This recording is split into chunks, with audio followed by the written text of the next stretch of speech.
As the National Ski Patrol celebrates its 70th anniversary, it has 10 divisions with more than 26,000 members, serving at over 400 ski areas.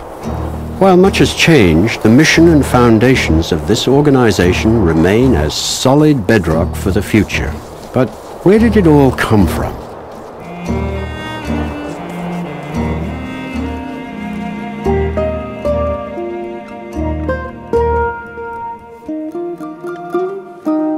The idea of evacuating injured people using a toboggan has many examples throughout history, but in modern times is most traceable to the evacuation of wounded troops in mountainous areas. During World War I, the basis for modern alpine skiing emerged from extensive fighting on skis in the Alps. After World War I, alpine skiing continued to evolve in mountain villages like St. Anton in Austria, Chamonix, France, and at Mürren in Switzerland. Soon, downhill skiing was the most dominant winter sport in the Alps. The sport was brought to North America by European instructors and those Americans who could afford to winter in Europe. Roland Palmedo, a New York investment banker, was one who spent many winters skiing in the Alps. While in Davos, Switzerland, he was impressed when he witnessed the Parsendienst, a Swiss Army ski unit, bring a stricken skier off the Parsen Glacier. Together with friends in 1931, Palmedo formed one of America's first alpine ski clubs, the Amateur Ski Club of New York. By the mid-1930s, there were dozens of alpine ski clubs.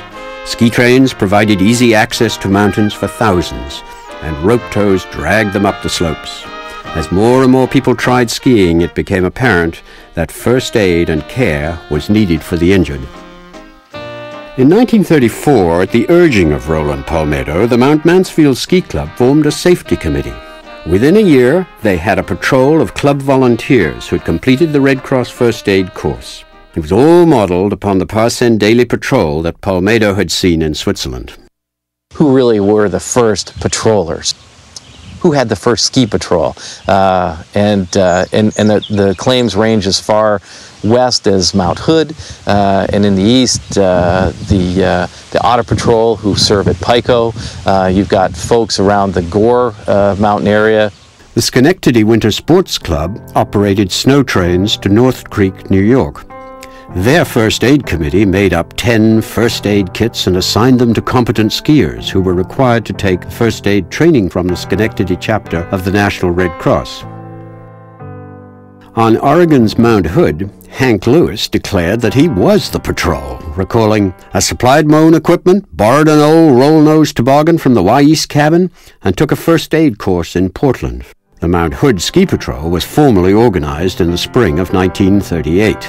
I don't think anybody wants that claim of who might have been first ever to be definitively defined, because we have such great history, and that kind of debate is kind of a friendly debate. I've never heard it elevated to anything but kind of a friendly discussion of who might have been first.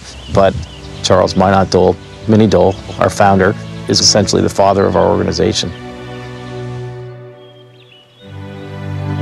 My name is Charles Minot Dole Jr., known as Mint. I am the son of Charles Minot Dole, better known as Minnie in the ski world and in the 10th Mountain Division.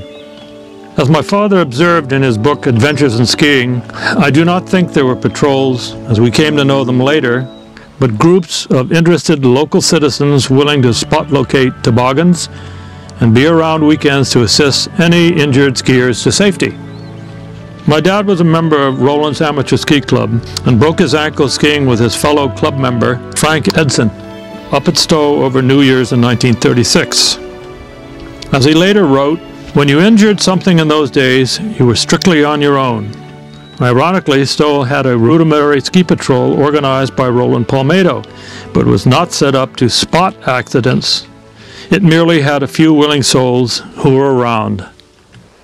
Stranded up on Mount Mansfield's toll road with a cold drizzle settling in, Dole was relieved when finally his wife and skiing companions, the Edsons, returned with a piece of tin roofing and an extra set of hands to haul him off the mountain. Minnie was still on crutches when he heard that his friend Frank Edson was killed, racing for their ski club on an icy ghost trail near Pittsfield, Massachusetts. Shocked by the fatal accident, the club's board of governors convened the next day, and Roland Palmedo asked Minnie Dole, as Frank Edson's best friend, to head a safety committee to study the causes and preventions of ski accidents. In 1936, Dole, based on his own injury, the death of his close friend Frank Edson, starts to talk to the clubs and sends out surveys that says, who's getting injured, how are they getting injured, what's causing the injuries, and starts collecting data to say, what really is going on to understand the complete picture. And based on those studies, he finds that there is a need for on-hill rescue services. Not everybody raised their hand and said, hey, wow, what a great deal, go for it. When Minnie Dole said to folks, look, what do you think about an organization that would provide service and safety to folks on the hill? There were actually folks who said they thought it was a bad idea.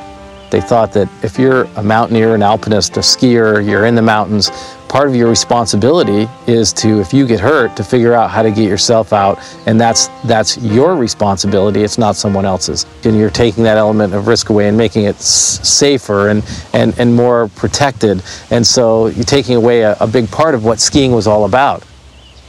To overcome this reluctance, Dole sought out the support of America's best skiers, men like Bob Livermore and Dick Durrance, the country's foremost racer. By the winter of 1937 and 38, when the state of New Hampshire had completed the first aerial tramway in North America at Cannon Mountain, they organized a paid ski patrol to help ensure public safety at their facility. In Idaho at Sun Valley, Union Pacific engineers invented and installed chairlifts. That destination resort relied on their European ski instructors to act like alpine mountain guides and supply any necessary first aid or rescue on their slopes. I joined the patrol in 1938. And that was the year they started the National Ski Patrol. The genesis of at least the National Ski Patrol was that 1938 national race on the nosedive at Stowe. The old nosedive, there'll never be a trail like that. George Wesson should know. He headed the Stowe Patrol throughout the 1950s. But the 1938 Nationals were before any chairlifts at Stowe. And the Mount Mansfield Ski Club was worried about serious accidents. With both a downhill and a slalom on the nosedive with its notorious 7 turns, they turned to Minnie Dole to organize a special race patrol. He puts together a team of folks properly equipped with sleds and first aid equipment and provided really the first point of an organized rescue system that then was the launching point into the National Ski Patrol. People saw the organization, the equipment, the training that these folks had.